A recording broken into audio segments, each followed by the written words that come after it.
It's time for High Republic panel, everybody. Let's fucking go! Is just getting started. I'm for so Light excited. And Life, the Star Wars Oh my the god, High this is Republic the one I've panel been looking hosted by forward our to. very own After this Krystina High Ariell Republic panel, we begins might right be now. wrapping up this stream for now. But we'll talk about what comes after this in a minute.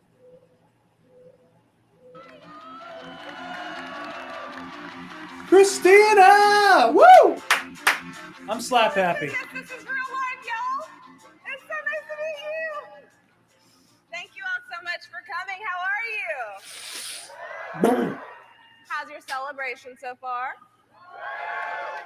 How excited are you to hear other people talk that aren't me? I appreciate that answer. Can I get it for Light and Life? For Light and Life! Can I get a We Are All the Republic? We are all the Republic. Yes. Start you off with indoctrination. Hello, celebration, and welcome to the High Republic for Light and Life panel, and welcome to everyone that is watching us on the live stream. For those of you that don't know, my name is Krystina Ariell, and I am the host. I am the host of the High Republic show, and I will be your host for the next hour or so, where we will discuss all things related to the High Republic. We've got lots of news and reveals, and I say that lots with all of the capital Sizzle! letters. But you don't want to hear about that. Let's bring out our panelists. First up, allow me to introduce our luminous authors, Claudia Gray, Krystina Ariell, Daniel Jose Older. Oh, DJ O. Kevin Scott. Oh, that motherfucker. Charles Soule. And from Lucasfilm, we have SVP of Franchise Content and Strategy, Mr. James Law. And of course, our Publishing Creative Director and the architect himself, Mr. Michael Soblade. While they're getting set up, I'm going to run and grab another drink. Oh, you guys, say hello to your fans. I know. Oh, we're so excited. So, you guys, we're going to go ahead and get this. These are comfy. These are actually really Very chairs. wow. Yeah, these are like, it's giving living spaces. I might just have a little sleep. Just, wait me out when it's over. Recline a little. Can you guys believe this? A lot of people. Like, to oh my be fair, God, I dude, can't believe I'm not looking at you through a Zoom screen. I know. I'm going to lose it. This is so good. Thank you all for coming. Thank you This is for being amazing. here. Thank you. Guys, I'm so excited for this. This is one of my most Thank you all anticipated for panels. I love the High reading. Republic. Yes. Books are awesome. The High That Republic too, is that everything I love about Shout Star out Wars, to the man. audiobook people in the room. Audiobooks are reading. They're reading. It all counts.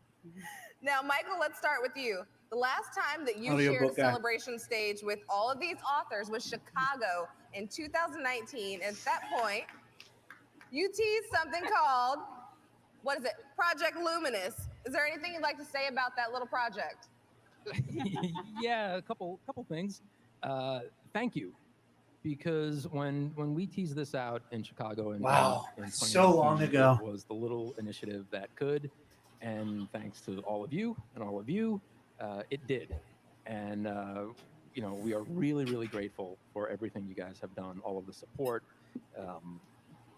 We did this for all of you. We wanted to make sure that we had stories for everyone, formats for everyone, and thank you. Thank you.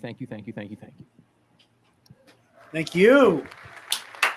Now, James, you've spoken about the fact that you were charged with being bold in the creation of this initiative. You think you did so? I mean, looking out at the audience, I think we've done so. I mean, here's the thing that's been so amazing about this project is, yes, we were charged with being bold. We were charged with trying to do new things with our publishing program and tell new stories and create new characters. And I think we've done that. We've set we really helped develop a whole new era of the Star Wars galaxy with a vast timeline that is going to be a place for amazing Star Wars storytelling for so many years to come. I'm giddy at the potential of this medium. I can't believe we actually, you all pulled off such an amazing interconnected storyline. So yes, I think bold was an understatement. This is beyond our wildest dreams, and I think the High Republic is gonna find its way into tons of other media in the years Well, ahead. Oh, it will. I'm gonna say it looks like the initiative has worked so far. I think so. I'm glad to hear that. No, it's too soon for us to take a victory lap.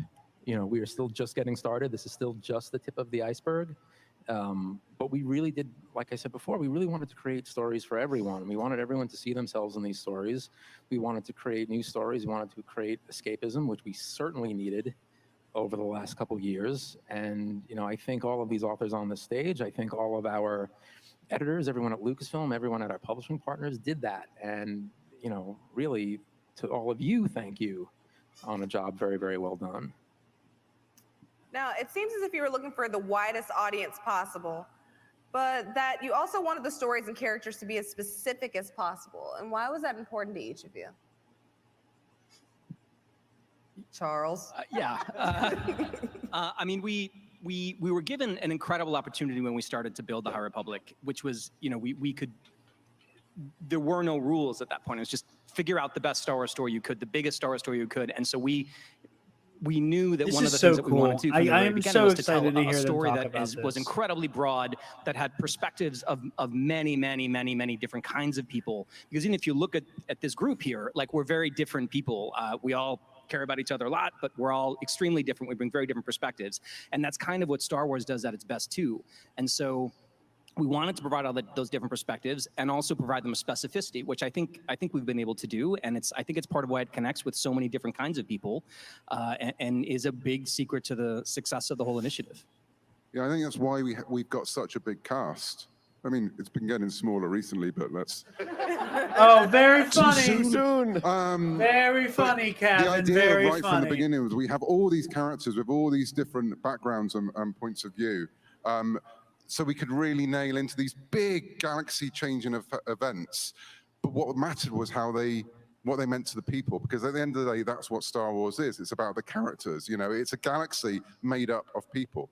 And so we really wanted to, you know, zero in on that. I think also, like, we're all huge Star Wars fans, and like every Star Wars fan, we were all running around with all of these characters in our heads that we wanted to see, you know, in canon at some point. I just remember the moment when they were like, we were all like, okay, who are the Jedi that we're gonna see in this era? And I was like, buckets of blood. And the room got really quiet. It was exactly like that. It really was. It was like that. I was like, you guys, and no one knew what I was talking about. And then, you know, here we are. But in that sense, like, it is a dream come true I think for us as writers, that we get to, like, bring all of these characters and then bounce them off each other and, you know, have them in this world and having fun together. Yeah, I mean, I think for me, it just boils down to Star Wars is for everybody. And if Star you're Wars is not for reflecting everybody. the people you see in the real world in your fantasy worlds, there's a problem. And I think it was really great that thank you. She Let's gets it. clap for diversity. They all get it. And dinosaurs. Dinosaurs. Yes. But I just think it's like, that was for me the most exciting thing, is because, you know, as a kid, I got Lando. And then I got Mace Windu. Like, Mace Windu was solid. At least he was a Jedi instead of like a guy who was just trying to get into Leia's trousers.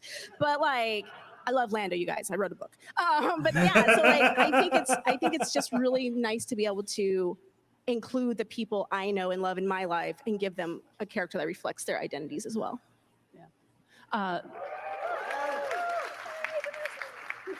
All I would add is a big part of the magic of Star Wars is the way that it mixes the archetypal and the individual. Han Solo is simultaneously a very classic anti-hero type, and yet so individually and perfectly Han. And they're all like that. And that's the thing that draws you in, is you get both the mythic level, So well put. and that So well individual put. connection that makes you love that character. Oh. Very, very well put. You'd almost think they're writers. I have a legit question on my paper, but I am also slightly overcome with emotion because this is the first time that we've actually got to do a round table. No, well, we still don't have a table right now. But like, Can we get a table? we're sitting here with everybody, and after all this They don't time get to and have a the year and a table half because they working may with get the us High really Republic, for me, attached to the table and then much kill the longer for fucking you all table. throughout the entire pandemic, to be sitting here amongst one another and with you guys in real life able to share this moment, I just want to kind of take a second and just take that in for everybody here that this is happening. I'm so excited about it. So I promise I'll get back to the program. Now for the group, what has this experience been like? Not the writing process, but the overall experience from the release up until now. Sorry, everyone was having Yeah, we're just feelings looking right at now. You were asking your question. If you need to cry, go ahead and do it. I do it all the What happened to time. Starlight? Oh my God. You got to read those Where? books, Dan. You got to finish reading them. I feel like we need some sad music playing over like a vast majority of this picture. Where's our in memoriam? That Somebody cue the Sarah McLachlan, please. Yes. Yeah. They made my joke. We had got the fun. question. We had I know we all had a really great time. Like, and it was hard because we were separated for that period. And, you know, we had these great meetings where the synergy in the room is so ecstatic and excited and the creativity is incredible. And then we couldn't do that for so long. And we had to resort to Zoom and we did our best, you know, with everything else going on. But I know for myself, like this really saved me for the period of, you know, these past couple of years that were so hard, but like being able to throw myself into this work and learn about these other great writers and their creativity and learn about Star Wars and expand it, like that's part of what really kept me going and helped me stay grounded. So I just feel so grateful for it. We probably spent more time together virtually than we would have done if we were working on this in normal situations. And so there wasn't probably a day that went by without one of us or all of us getting together on Slack or email or Messenger or Zoom, and just being, creating together, or just going, "Are you okay?" Which was a major part of it. It was before, when everything was coming out and we were launching this thing. It wasn't, let's face it, the ideal situation, but it meant that we had a support group right for all the way through that I don't think we would have had between us. Yeah. And then Kevin started killing off characters. Yes, exactly. And we were no longer. We all okay. agreed I'd start We killing did- off we did agree characters. to I that. didn't just go one day, I know what I'll do to Loki. Anyway, That was a team effort. I To still quote blame him. Kevin, he does Hopeful not future. kill your favorite characters. He also kills your second favorite character. and your third, and your fourth. We got years to go. Oh, yeah. Years. It to is go. a miracle that Elzar Man still has a pulse. Fucked. I mean, if he from a dies. creative standpoint, this has been one of the most exciting things I've ever done. And I've been fortunate to tell a lot of great stories that I'm really proud of. But the way that this worked as a collaborative thing, and then when it started to be a collaboration with all of you guys as you started to read it and tell us what you thought of it, it was just we all had a lot of energy, just this group as we were making it, and then it started to become this incredible feedback loop when we started to hear what you guys thought of the stories we were telling, and the way that all of those initial stories landed where they did, from the comics to all the novels and all the stories we told. It was like, oh my God, we did this, because when you're writing something, even if it's, I trust the opinions of these people, completely about what they think of the work. If they think it's good, it's good. But ultimately, it kind of matters what you guys think too. And so when it started to come back that you guys felt about the High Republic the way we did, it was one of the best moments of my entire life, especially because it was happening at that moment of January 2021, which was a pretty tough time, as we all remember. So that was my experience. That's the part I'd like to highlight. Yeah, and I love the fact working together, I think, you say something is more than the sum of its parts. And that's true both because of the energy that I think we all created together through collaborating, and also because, you brought your A game. You wanted to live up to what everybody else was doing. Yeah, you're like, I don't want to embarrass anybody. Honestly, though, like every it's just there's like, oh, all everybody else is killer, doing no brilliant things. I filler, gotta no try, jokes I gotta try about and do this. jokes about But, them I mean, murdering that's our favorite wonderful, though. characters That's the aside. best possible scenario. It's inspiring for everybody, and This is so what cool. one person builds, I'm so excited. I everybody love else gets listening to build storytellers on. talk about telling Well, stories. let's shout out the artists too, real quick, because Harvey Tolibao, absolutely. Ario, Dave Wachter, Phil Noto. There's so many. Noto, There's so so much many of it. amazing artists, and seeing their work come to life And all the Disney concept artists as well. I mean, you know, So many concepts. Incredible. all that art that kept coming through. I mean, I've never worked on a fiction project that's had so much art. And so you create these characters, then you see a cover and you go, oh, that's what they think they look like, or whatever. You know, But it was literally every week there'd be an email from Mike going, and here's this person, and here's this person, and here's this person. And that was incredible. That was amazing. And you know, if we're doing this, we also have to thank Story Group. We also have to thank James and Mike, and like, you know, PR people and like so many people worked on this to make it what it is. It is not just any of us. It's true. This is what Star Wars is, which is a thing that we all make together. You guys are part of it too. It's an amazing thing. We're all the High Republic. Oh, are we? Are we? Yeah, we are. We sure are. No, but I'm will like getting say that choked up this has watching been one of this. the more This is special so projects sweet. I've gotten to be a part of because, to what you're saying, Charles, every single person working on it was deeply passionate. Everybody felt like this great responsibility that they were working on stories that would define a whole new era of the Jedi Order in that time span when we had always aspired to and thought about, you know, when there were the Guardians of Peace and Justice and etc. Like it was special, and you could feel that energy, and you could feel that energy in your creative meetings. You could feel how that bled into Lucasfilm, and you know, it's amazing to see that you felt that passion too. Now, from a story perspective, phase 1 was intense. So, especially for a time period in which the Jedi are at peace. Y'all some and fucking the murderers. ending is, Y'all some what's murderers. that word I'm looking for? Painful. Michael, what do you have to say about that? That was always part of the plan. Pain. We wanted to Pain. We wanted to show the galaxy at peace. We wanted to show the Jedi at their height, and into that peace, something wicked this way comes. We knew that we were always going to end with the destruction of Starlight. We knew that we were going to end with the heroes losing, which is not something we typically do. Now, when we were originally crafting this, at one of our early story sessions, we were destroying Starlight at its dedication. And in one of our many meetings, we said, no, we have to see it. We want people to fall in love with it like you would fall in love with any of the other ships out there in the galaxy. So we shifted our timeline. But all of that was Make part it of the hurt plan more, from the guys. beginning. Even the Make it hurt deaths more. that you see, it wasn't Cav, you know, Let's just at a blame dartboard, Cav. just Just blame saying, Cav. It wasn't Cav. It's the accent. We're programmed to think the Empire speaks like you do. So we're like, of course, Cav. Cav must be Can the I bad just guy. say that Cap Well, of was course. not being Cav's a motherfucker who Cavalier. killed Logan Greatstorm. I blame Cav. Womp womp. That was for you, Justina. Carry on. Someone, you guys, he it said was a it all. lot, okay? There were times doing the High Republic show where I would read, I would get something before I'd finished a book, and I would just stop because I would start crying because I was so emotionally invested. But Good. I want someone to explain the job. Good. That was what it was meant to be. I mean, we had that when we were That's writing what I these did when I got characters to the as well. end I mean, of, there were certain Fallen characters Star. that are there. One guy there with a yellow lightsaber. His teacup.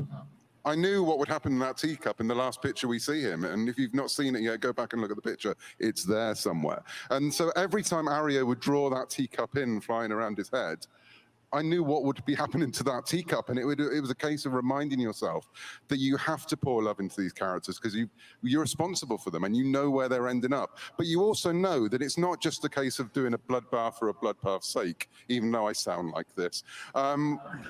We're doing it because this is one step on the story. You know, this picture here isn't the end of the High Republic. It's like not even the midpoint of the High Republic. You know, this was a step that everyone who's left, you know, there are a few, it's going to affect them. And every death that's happened is going to affect the people we love, as it is in real life as well. So that's why we had to take care for those moments. It wasn't just a case of like throwing out the names, who we're going to kill this week. It was really trying, what would that do to the other people around them? What would that do to the people they work with? What would that do to the people they love? And that's what we're going to be playing out in the years to come.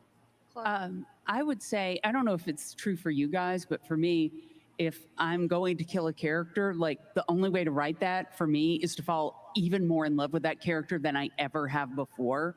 Like, Yeah. you No one have cares to- about that guy that walked in on one scene. It's like, oh no, Roy died. What about Roy? It's like, no, it's the ones you love. Tech number 5, no, please. But writing, that's when you have to invest the most, I think. If it doesn't really rip you apart, you know that you have not written this correctly. That's why Yoda bakes, actually. Not that he dies, obviously, but for me, I knew that Starlight was going to be, I knew where we were going with Starlight. And that was what I needed to build up as, like, especially in my work. I was thinking, this is a place where people bake. And that's what it's going to hurt when it goes down even more because of that. Not and here the we are. cupcakes. It's where the memories are made, and so much of what we grieve comes from memories and from those moments. So it's extremely understandable that you would find yourself in that kind of a situation with these characters. All right, I'm not going to ask about the fate of everyone from the end of phase 1. Instead, is there a particular character that we should keep an eye on, or is there an unsung or overlooked character from phase 1? Geode. Buriaga. Yeah, he's an interesting Great. character. Where is he? We kind of. Yeah. Big Who question knows? mark. Yeah. Who knows? We know. He's great. I love Buriaga. Oh well. I think you should always look at. They're not talking about him in Oh, the well. past On this tense. stage, not in this room. You always Buriaga should, lives. should always look where Oberlin is at any time, and whether he's in more than one place. True. I'm going to say Arkoff, another amazing Wookiee of the High Republic. Keep an eye on Arkoff. I think a character that I'm not sure, because we did plan a lot ahead, but as you write, you do discover things and things happen. One character that I think we didn't realize was going to wind up having so much story was Nan, and her story Yes. is not over. I'm just here for my boy, Bell Zedifer. I don't care about anybody else. And I'd say keep an eye on Comac. Ooh. I was the character I would actually say is Porter Engle, and there's a I'll talk a little bit more about him when we talk about phase 2, but there's like a whole big thing with him that's going to be really cool. So that's the one I would say. Oh, and also keep your eye on Lorna and make sure she's never behind you. I think that's fair to say. She should not be anywhere near you, like next to run up beside. No. Guys, You am gotta I know where about to she do is, a full though, High because- Republic re-listen? Aren't there some Lorners in the room? I saw them when we were Well, there's backstage. some Lornas. Yeah, so Yeah. I feel bad for whoever's sitting in front of you, but All right. Now, while we don't have any of our new authors here, we do have 2 more guests from phase 1. Ladies and gentlemen, please welcome host of This Week in Star Wars and author of The Art of the High Republic, Kristen Baver. Woo! And the man of 1,000 voices and narrator of our Del Rey audio novels, Mark Thompson. Hey, Mark Thompson. Oh, the master. Mark, you could have dressed up, mate. You could have made an effort. And chair. Oh, damn. You guys get the fancy director's chairs. Welcome, y'all. Thank For you. having Look us. at Mark Thompson and that like Very old Ben important pieces Kenobi of the robe. puzzle over here. It's nice to see you again, Krystina. I know, I haven't seen you enough this week. It's like been 2 hours. I know. I missed you. I know. K squared. All right, so Kristen, let's start with you, my love. You're writing The Art of the High Republic. I So- am. We're hoping that you can spill some tea with this title. What have you got for us? Maybe, I don't know, a cover? I see now why I'm sitting next to Mike. This is very clearly a trap, just so I have to say, Mike. We can roll the tape. All right. So I am here today to give you the I want that first fucking look shirt she at has. the cover for The Art So of the bad. High Republic. Let's see that cover art. Hey. Oh, that is There she is. clean. Oh, Stellan. Cover art by the great Grant Griffin, who of course also did a lot of our concept art for this initiative. And of course we've got Burry, we've got Keith, we've got Stellan, and we've got Yoda. That little green fuck. That is super dope. But how about some interior art? I would love to show you interior art. However, before we get there, I got one more thing to say about this cover. Tell me. By Kristen Baver, And what does it say under that, Krystina? Forward by Kathleen Kennedy. Forward by Kathleen Kennedy. That's cool as hell. I'm gonna be buying that some bitch. That is pretty amazing. I have no words for that. There he is. Yeah, that's Where on my mic? That's the That reaction son we of a want. bitch. I love the live reaction in this room to this That slide. son of a Yeah. bitch. So this is, of course, Rat Martian Rowe. bastard. I looked at Charles as I said it. I know. Yeah, I saw your face. Martian. Hey. We're not going to get into a fight up here about it. No, Call no, the no. whole thing off. Let's call the whole thing off. So this is Martian Rowe. I'm sorry. You're okay. You're Twisting the knife, Am I? Oh. twisting the blade there. Uh-huh. What I love about this spread is if you look very closely in our upper left-hand corner, we have some really early concept art from Martian Rowe. So this is before everyone on this stage decided what the species was going to be for our great Eye of the Storm. So he had some kind of chalky white flesh. He has some really great markings. And my favorite thing about this is he also has trophies like a total sociopath.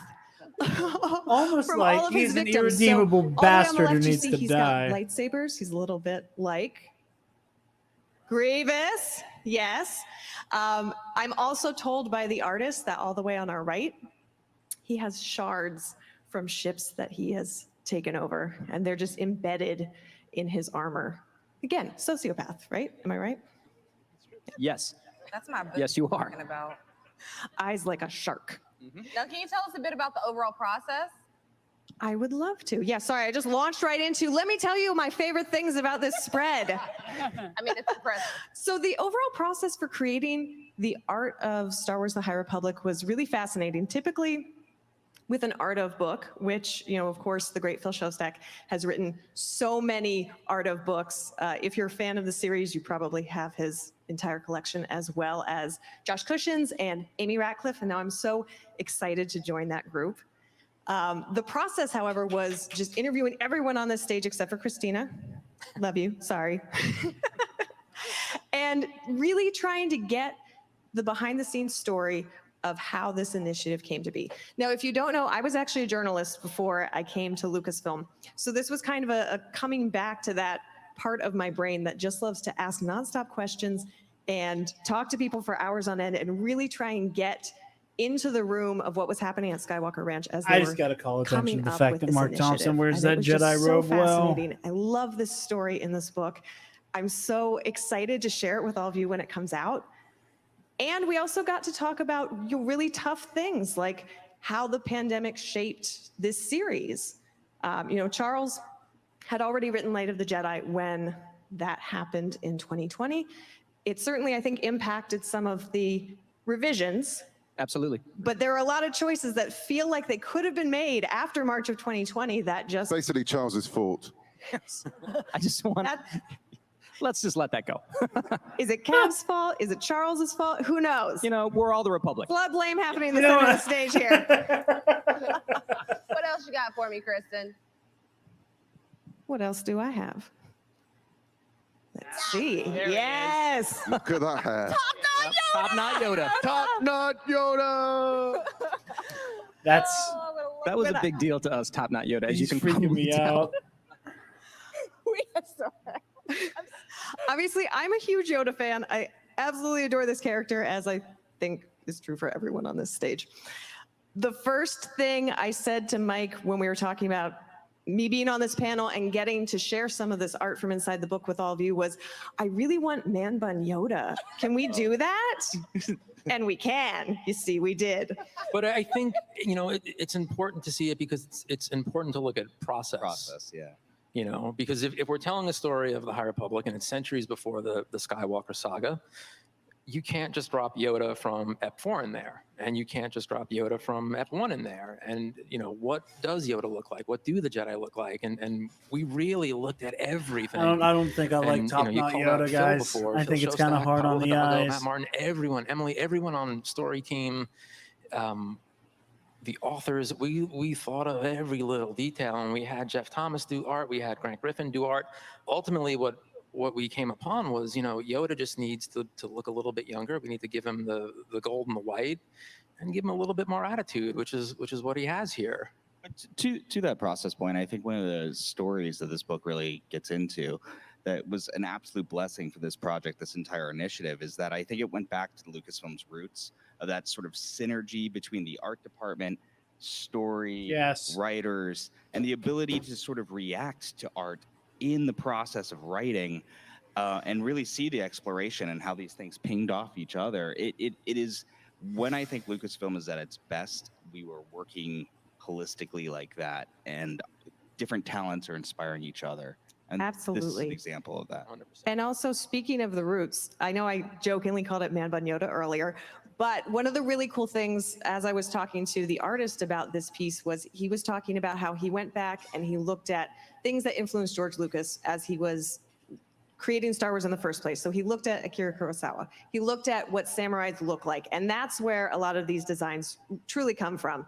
So not only was he looking at what does Yoda need to look like before we meet him in The Phantom Menace, but also how can we bake in some of that genuine, authentic Star Wars, DNA into the process. Now, ultimately, the decision was that Yoda is 900 years old when we last see him in Return of the Jedi, so he's probably not going to change so drastically in the couple of centuries that we have between the High Republic and the Phantom Menace. So ultimately, of course, the page on the right is the Yoda of the High Republic era, also by Grant Griffin.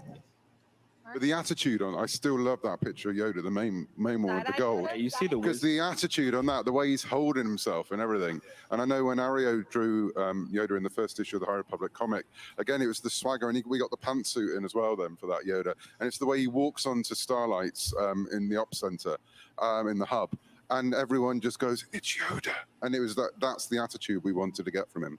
You mentioned Ario, and I have to say, one of the really absolute cool. blessings of working on this book was getting to talk to all of the artists. We got to talk to Ian McCaig, we got to talk to Phil Noto, and Ario and Harvey were just delightful. They are so clearly just diehard fans that cannot believe that they get to work on this every single day, and they're so delighted by working with all of you. Kristen? Krystina. Arf, arf, arf, arf. Next slide. This next one's for Justina. Look at Belle.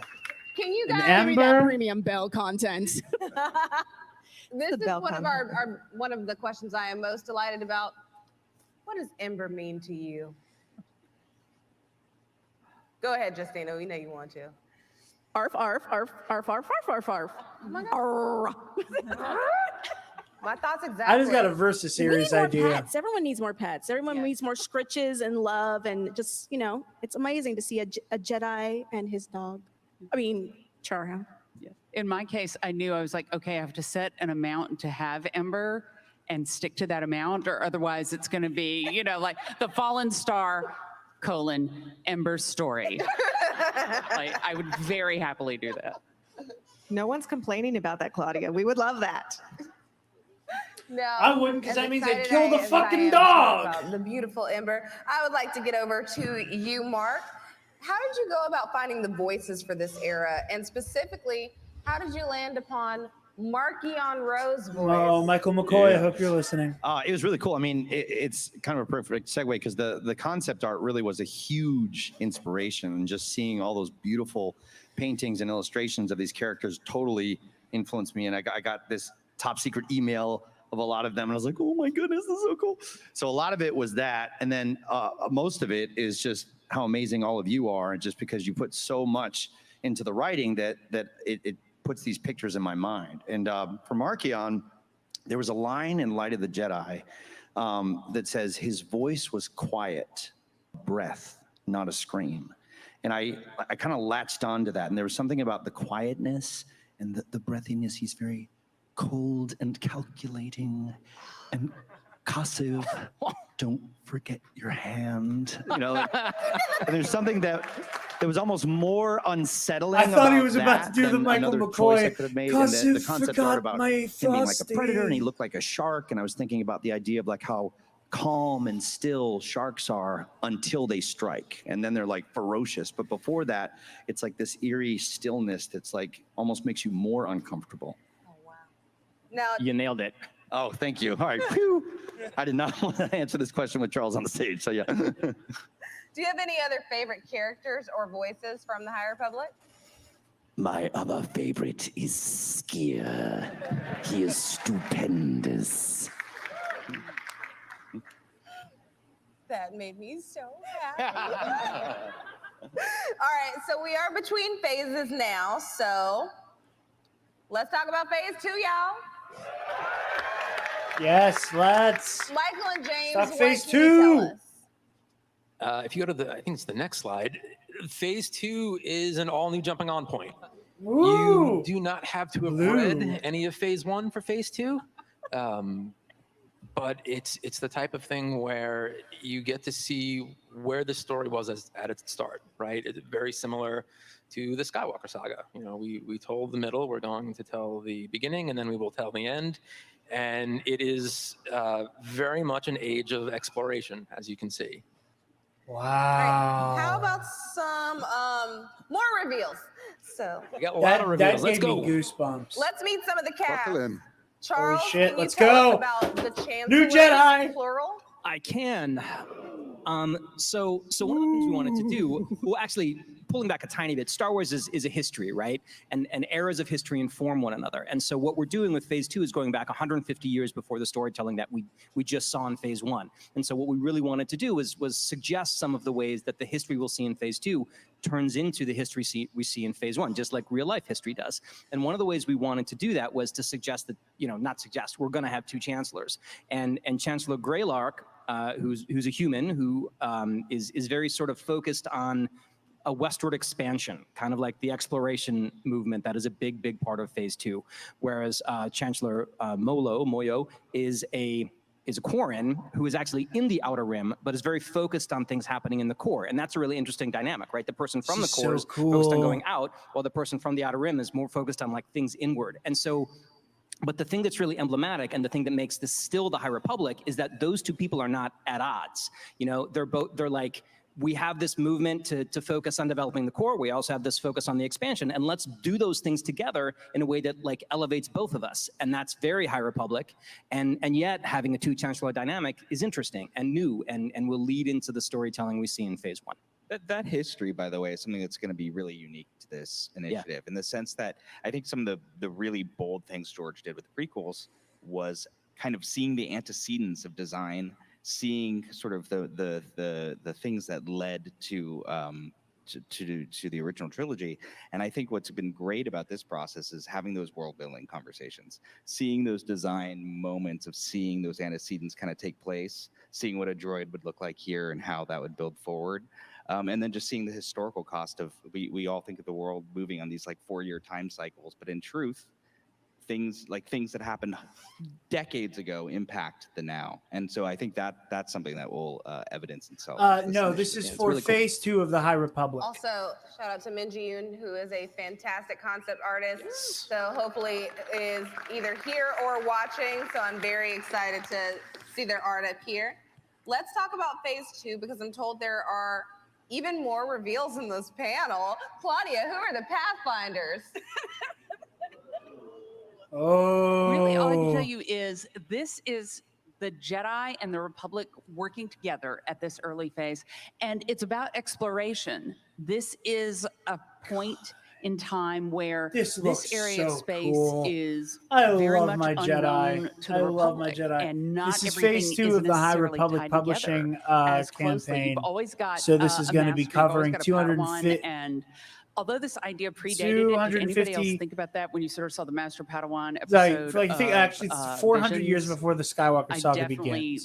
Felt 400 years approximately. Correct me if I'm wrong in the comments. Become very tightly knit groups that are going out really into the unknown. So excited. I mean, one thing that we talked a lot about in terms of this was how tech would be different.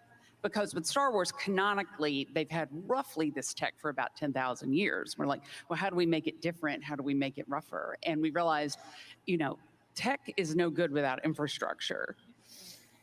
You have to have that infrastructure to make things work. And so that's something we've relied on in phase one. You don't have the same capabilities. And these people are even more out on their own, even more like right on the cusp of that adventure. So we've talked about the Pathfinders. Cav, do you want to tell us about the comms team? So yeah, so one of the themes that have been going through the High Republic, in fact, going through Star Wars, that communication is good, guys. Talk to each other. When you don't, bad things happen. But our teams in phase 2 literally can't talk to each other when they're out there in the galaxy exploring. They don't have a series of beacons that are beaming holograms and beaming messages back and forth. So the comm teams are out there trying to desperately establish, as the Republic grows, the ability and the infrastructure that they can all talk to each other. But the droids, the EX droids, this was something that Pablo came up with in one of our very first weeks in Skywalker Ranch. When he talked about the Pony Express droids we could have. And that's exactly what these are. Because at this point, you can't beam messages across. You literally have to talk into a droid. The 250 that goes, okay, years, if I'm not mistaken, is the and zooms back to the core. is phase the message, 1. waits Phase for the 2 message, and then takes goes place back. further So back. Like they're doing like a prequel trilogy for in phase dramas, you don't 1. want them So because they what ruin they're talking drama, about because right you now can is phone further back in the someone up. So you timeline. try everything you can do to break a phone within the first act. That's what we've done here. We've broken the entire galactic. I can't tell who I'm communication looking at systems. with hi, And I'm those mad at droids Disney, are but- really important. Oh, okay. So Hi. we've seen comms team, we've seen the Pathfinders. Let's see some Jedi. Cav, who is that Jedi on Olivia? time! So, this is Matty and Olivia. They are two Jedi who are operating out of Jeddah, which is a big part of phase Jeddah! 2. Holy shit! We're going back to Jeddah. That's so So cool. Matty is a Padawan. Olivia is a Jedi Knight. They're not each. She's not Olivia's Padawan, but they work together in something called the Convocation of the Force. And I won't go any further on that just yet. I would stop That's there. so cool. I just heard That's so Charles go, cool. I'm just intrigued. I can't wait to hear what it's all about. Well, you're going to have to. Yes, I suppose so. Michael is sitting right there. I would stop there. Let's move on. What's the next slide? All right, and Hello Daniel, again. we I hear think that we have our first Archon is spam back. bot, guys. Uh-oh. Another Wookiee As my grandma would Jedi. say, tell him about his little friend. That is this a wonderful droid named ZZ, who you will find out lots about ZZ coming up. But I did say to watch Archon. Hi, Shane, as well. Hi, Archon Taylor. is not Hi, just Shane. an amazing Jedi and an amazing leader to other Jedi, but he's a pivotal part of this larger story that we're telling, and that's why I'm so excited to get into him more in the upcoming manga, which we'll hear more about soon. Ooh, more Star Wars And manga, too. Daniel, since we are speaking to you, Yes. who or what are the, am I saying It's this not right? a bot? Okay. Cracks? The Dank Greg. So my I guess is that Shane then? Concept art by Daniel Jose Older. who by Daniel Jose. who did that art? Who did that weird art? Mike came to us and was like, "We want to do some bad guy reveals. Can you write up who the bad guys are in the comic?" And I was like, "Yes." And then I didn't. And then it was too late. And then in the words of the poet Thanos, I was like, "I'll do it myself." We got immune. And these are the Dank Gracks. You will meet them in the Dark Horse comics. They look funny, but they are really mean. Most of them are rejects from different dark side force cults from around the galaxy. You may recognize some of the sorcerers of Tund kind of regalia that one of them has. They're all just these kind of losers who they're not great at the force. I'm gonna be honest with you. They don't practice. They don't really have that discipline, but they are mean and they are very well connected and they cause a lot of trouble. And one of them hates Maz Kanata more than I can even explain. And that's all I have to say about No that. love for Maz. Kristen, please put this in volume 2. Listen, the good news is I'm not doing the art for the comic. No, I want this specifically in volume 2 of the I want an art of Daniel I'm Jose already Older. feeling like I'm missing out now. There's 4 more pieces of art that are not in the book. I did say The cover a of the force second sensitive Bill the Cat was going to be part of this, and there she is. No, we've already revealed a character named Marta Rowe, but we have some more of this mysterious path of the open hand to reveal. Justina, can you tell us about the mother? I don't know. There's no art up there. Oh, right, maybe I can. Sometimes it's just a trap, you guys. Like so. So the mother is, well, she is the spiritual leader of a group of adherents that is very charismatic and very nurturing and very. We have several different groups Good word. that are I'm in trying to, in you know, I tune literally and in just read through touch, this manuscript, so I'm trying to worshiping the figure, like, what can I Force say that's already. not a spoiler? All I will tell you is her This is really primary cool. belief is the Force will be free. What does that mean? I don't Oh, know. Dot, man. dot, dot. This is so cool. I cannot the wait to read Herald? all of this shit, man. I forgot there was another character. See, I did my homework and wrote all this stuff. I didn't get to draw my own characters. Hello so there. Harold is sort of the administrative side of this this group of believers. And so you can see, I mean, he's an Nautolan with no head tendrils. Maybe had a little bit of a rough life. Sometimes that happens, right?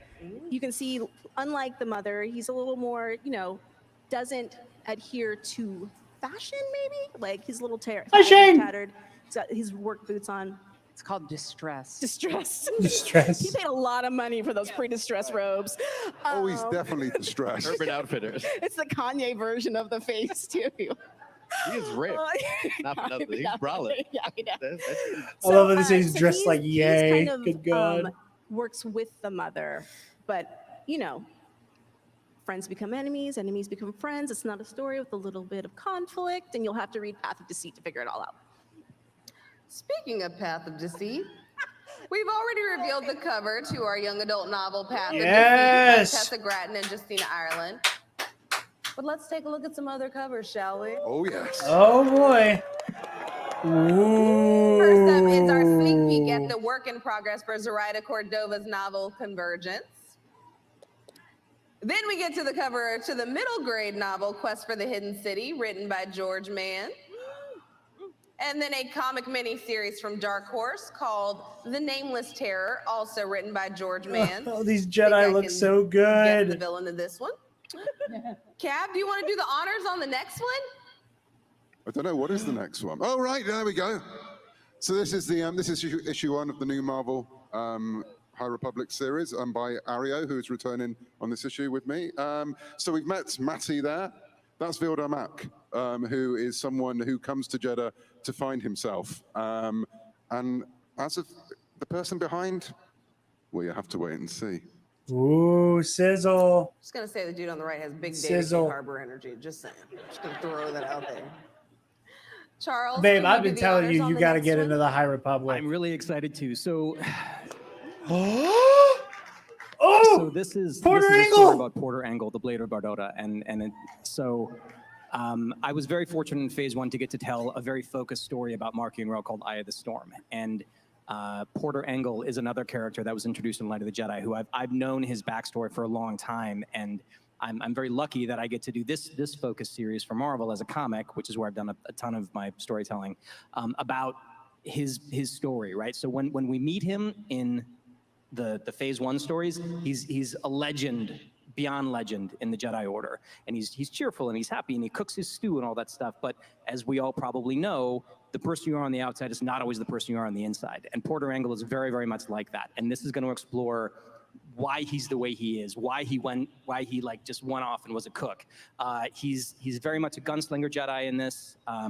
Which is a concept that I'm very excited for you to see what that means, what a gunslinger Jedi actually is.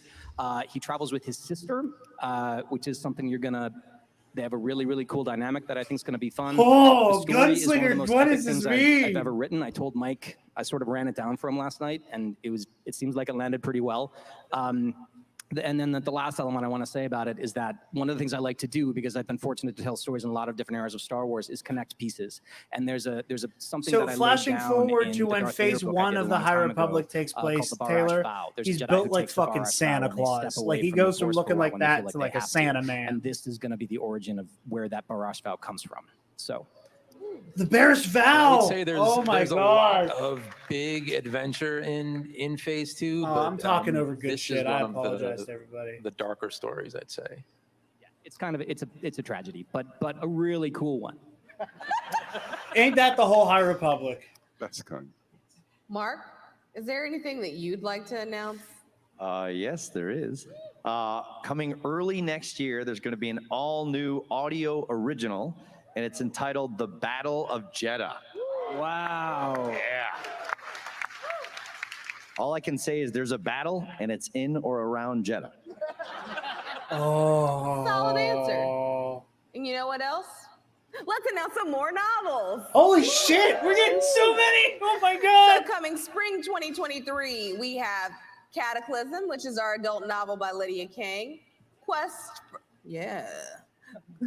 for Planet X, which is our Don't get middle any grade by ideas. Tessa Gratton. And Path of Vengeance, our young adult novel by Kevin Scott. Oh my God.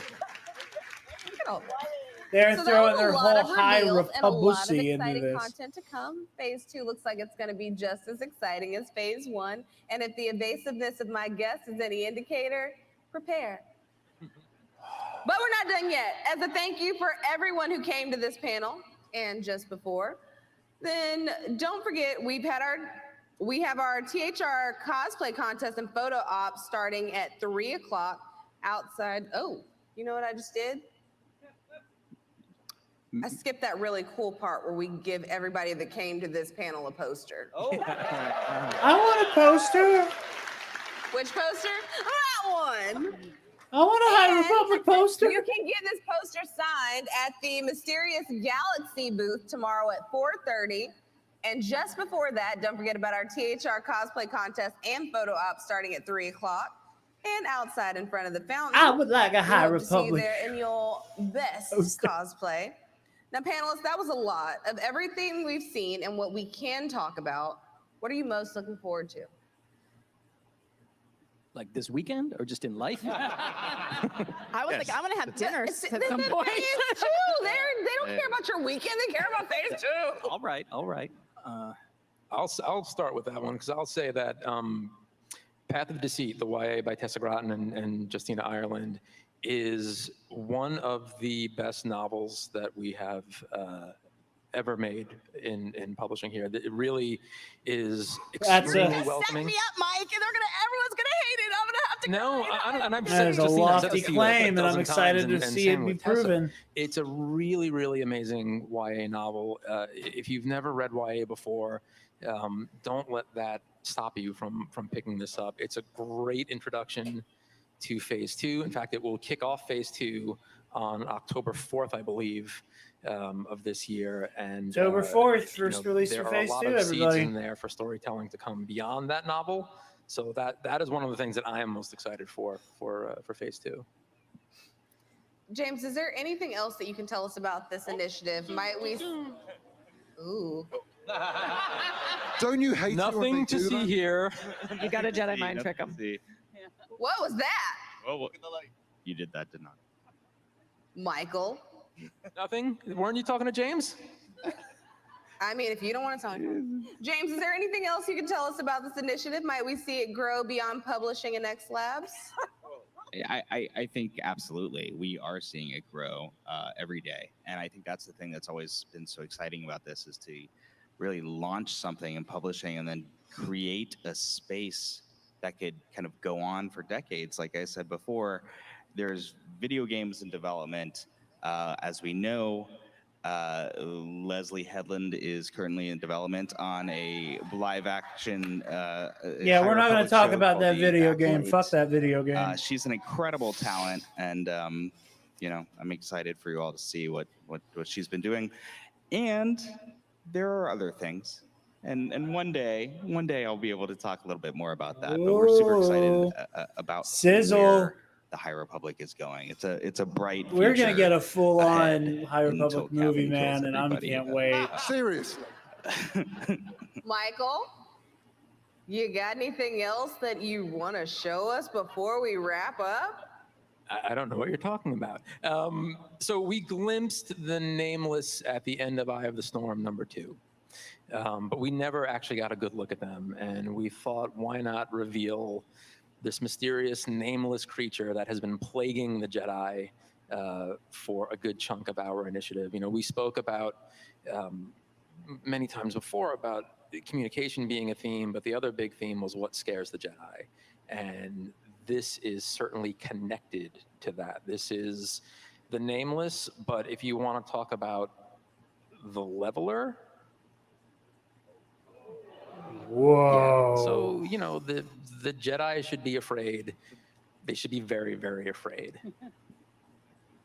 That thing killed some of Wow, my that's favorite creepy. Jedi. And Damn. with that, we bring our panel to a close. Thank you all so much for joining us. Thanks for watching at home. Thanks for loving the High Republic the way we love you. And may the Force be with you. And if I could just say very, very quickly, we said it earlier at the start, but this really is a labor of love for everyone on this stage. And there's an army of people who are working. No, on this it is with not, us. baby. It has killed. We said Phil Shostak, Like literally Pablo, 3 Star of my Group, favorite all Jedi that got the- introduced in the this Lisa series. Hurwitz, No, it everyone is in not, publicity, baby. Everyone in marketing, all of our publishers. We are working on all of this and really trying to deliver something that is worthy of Star Wars and worthy of what we all experienced when we were kids sitting in that movie theater.